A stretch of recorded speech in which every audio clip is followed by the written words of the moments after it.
Ever been told you need a new catalytic converter and your heart just sinks a little? You're not alone. What usually follows is a horror movie estimate. Those parts run $700 to over $2,000. That's before the labor even begins. Catalytic converter and oxygen sensor cleaners come up a lot in car forums, usually as that last gasp before shelling out big money. People want to know, does dumping something in your gas tank really rescue that failing part, or is it just bottled hope? Let's be real. Nothing you pour in your tank is going to weld back broken metal, but dirty sensors, clogged converter cells, carbon buildup, all that mess is what these cleaners can actually help with. Not miracles, but sometimes a few ounces of prevention beats a pound of repair. Symptoms tend to sneak up. Reduced fuel economy, weird rotten egg smell, a check engine light that won't quit, or maybe the car starts to feel like it's gasping for breath up hills. That's often buildup in the converter or sensors. Here's how these cleaners work.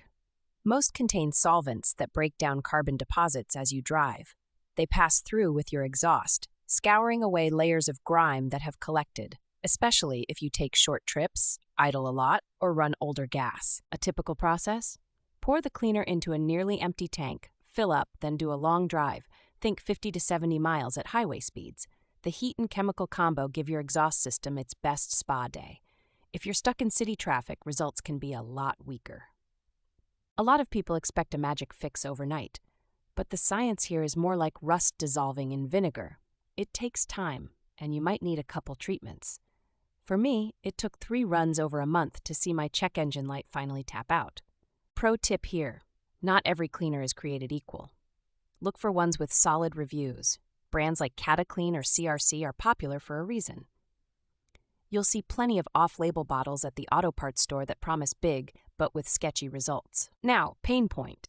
If your catalytic converter or oxygen sensor is actually broken, has melted, or the honeycomb inside has collapsed, a cleaner is like putting duct tape on a broken leg.